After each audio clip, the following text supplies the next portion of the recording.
If you're following our Global Economic Outlook series, hit subscribe to stay updated with new country releases. Poland economy. Q2. High unemployment rate highlights the growing disconnect between output growth and labor market performance, where jobless rates remain stubbornly elevated even amid continued economic expansion. To provide context, Poland's GDP annual growth rate was 2.9% in 2024 and is projected at around 3.3% for 2025. In the first quarter of 2025, GDP rose 3.2% year over year, and according to available figures, in the second quarter of 2025 it edged up to 3.4%, a solid expansion by many standards.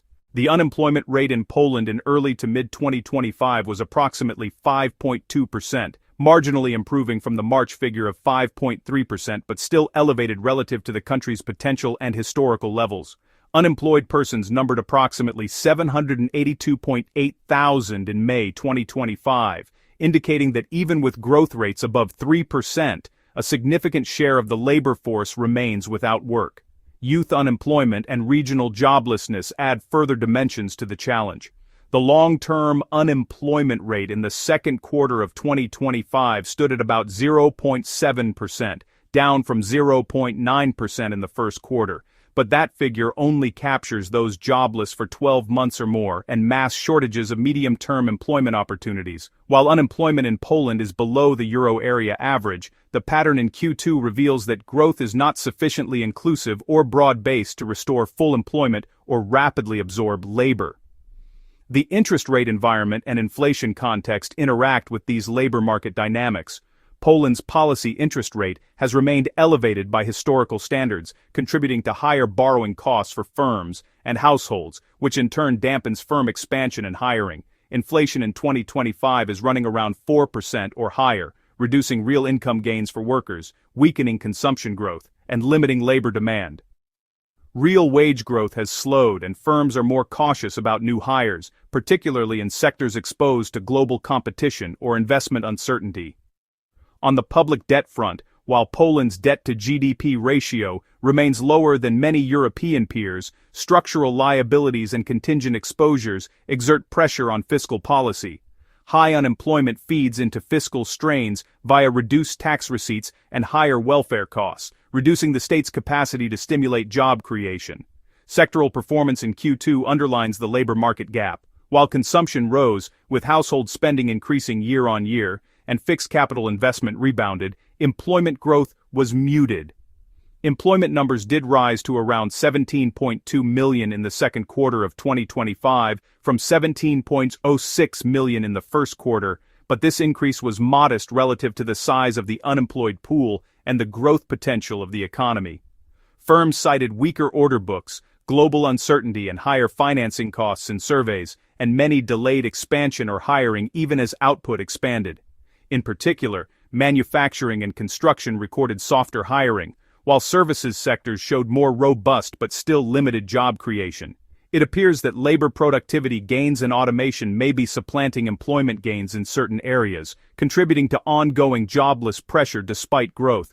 The labor force participation rate edged slightly higher, yet much of the employment growth was concentrated in part-time or lower productivity roles. Youth unemployment remains particularly problematic. New entrants and recent graduates face a labor market in which job creation is insufficiently dynamic to absorb them promptly. The mismatch between the skills supplied and the jobs available, geographical imbalances, and slower creation of mid-career roles all contributing to structural unemployment even in a quarter of decent growth. The policy mix in Q2 reflects the tension. Monetary authorities are cautious, aiming to balance inflation control with supporting growth, but are limited in their ability to loosen credit aggressively given external pressures and debt considerations. Fiscal policy is focused on maintaining support for households and infrastructure investment, but large-scale employment stimulus has been constrained by the need for fiscal sustainability. The result is a growth plus unemployment scenario rather than a growth and job creation scenario. Looking ahead beyond Q2, the risks to Poland's labor market remain clear. If global demand weakens, Poland's export-driven industries could reduce hiring further, adding to unemployment. Financing costs and inflation may continue to put pressure on firms and households, reducing consumption and labor demand. Without structural reforms, including labor market flexibility, retraining programs, and incentives for labor-intensive industries, the jobless rate may remain sticky even if GDP growth stays above 3%. The high unemployment in Q2 thus acts as a brake on productivity, real income growth, and social inclusion, eroding some of the gains from output expansion. In summary, Poland's Q2 economy shows healthy output growth at about 3.4% year-on-year, but enduring labor market slack with unemployment around 5.2% and long-term unemployment at 0.7%. High borrowing costs and inflation weigh on real incomes and labor demand, while public finances and structural labor mismatches limit the ability of policy to counteract the joblessness. The high unemployment rate in Q2 underlines that growth alone is insufficient to guarantee employment gains, and Poland must address the disconnect between GDP expansion and labor absorption if it wants to convert economic momentum into broad-based job creation and inclusive prosperity. Poland economy Q2. High unemployment rate highlights the growing disconnect between output growth and labor market performance, where jobless rates remain stubbornly elevated even amid continued economic expansion. The unemployment rate in Poland in early to mid-2000 harder 25, our dairy was approximately 5.2%, marginally improving from the March figure of 5.3%, but still elevated relative to the country's potential and historical levels. It appears that labor productivity gains and automation may be supplanting employment gains in certain areas, contributing to ongoing jobless pressure despite growth.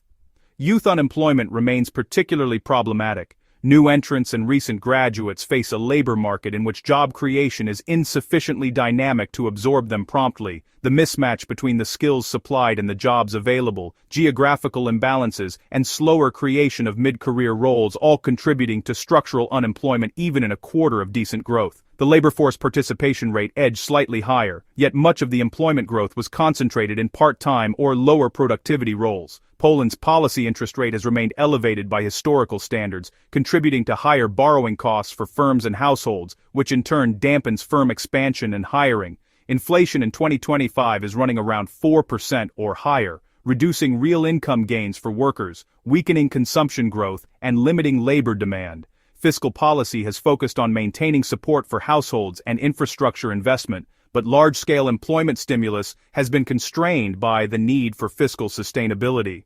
The policy mix in Q2 reflects the tension. Monetary authorities are cautious, aiming to balance inflation control with supporting growth, but are limited in their ability to loosen credit aggressively given external pressures and debt considerations. The result is a growth plus unemployment scenario, rather than a growth and job creation scenario. Looking ahead beyond Q2, the risks to Poland's labor market remain clear. If global demand weakens, Poland's export-driven industries could reduce hiring further, adding to unemployment. Financing costs and inflation may continue to put pressure on firms and households, reducing consumption and labor demand.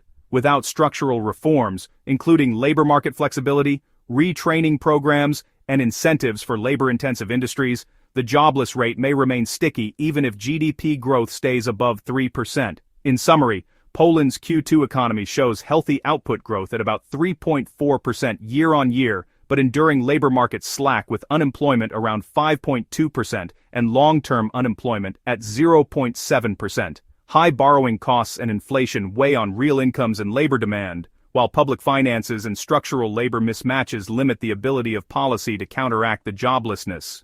The high unemployment rate in Q2 underlines that growth alone is insufficient to guarantee employment gains, and Poland must address the disconnect between GDP expansion and labor absorption if it wants to convert economic momentum into broad-based job creation and inclusive prosperity. For more data-driven insights and global market breakdowns, subscribe and turn on notifications. Stay informed, stay ahead. This is Economics FX, where clarity meets strategy. Until next time, trade smart.